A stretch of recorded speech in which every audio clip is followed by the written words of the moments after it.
This ad is paid for by the Future Progress Political Action Committee. It attacks incumbent Republican Congressman Scott Perry on his record on workers' issues. Here's the first claim. He's taken tens of thousands from anti-labor construction contractors. We asked Future Progress, the PAC behind the ad, what donors it was referencing in this claim. It told us the Associated Builders and Contractors. We checked the campaign finance records and found this is true. The group gave Perry more than $20,000 in campaign donations over the course of his congressional career.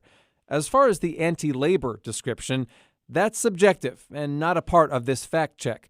Future Progress labels Associated Builders and Contractors as anti-labor because it advocates for repealing a federal law that requires workers be paid prevailing wages on federally funded projects. More on that law later. In Congress, Perry sided with corporations against workers. That's a broad claim that on the surface appears difficult to fact check. But let's look at the ad's own fine print. For this claim, Future Progress cites a vote last year on the Paycheck Fairness Act. That act would have, among other things, required employers to prove that wage disparities between male and female workers are based on factors other than sex. The congressional record shows that Perry voted against it. In 2018, when he was running for a third term, Perry was asked if he supports equal pay for equal work at a WGAL debate.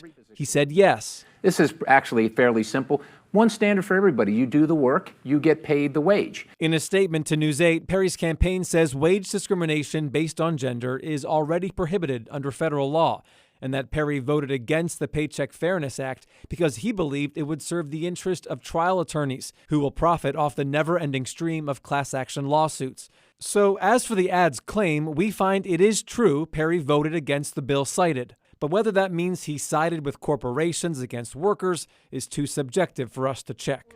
The third claim is that Perry and votes to repeal wage and safety protections. We find this claim to be false. It cites a vote in 2017 on an amendment that would have cut the Mine Safety and Health Administration by 10%. The amendment was offered as a way to, quote, right-size the office because there are fewer mines to inspect, and the Republican congressman behind the proposal said that meant fewer people were needed to inspect them. Perry voted for the amendment, but it did not pass. Democrats who opposed it warned the funding cut would have eliminated 100 jobs and led to fewer safety inspections at mines.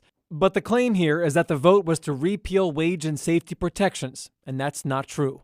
Here's the last claim. Perry voted to kill Davis-Bacon, which prevents corporations from hiring underpaid, untrained, unsafe workers on public projects. When it comes to the specific vote the ad cites, we rate the claim true.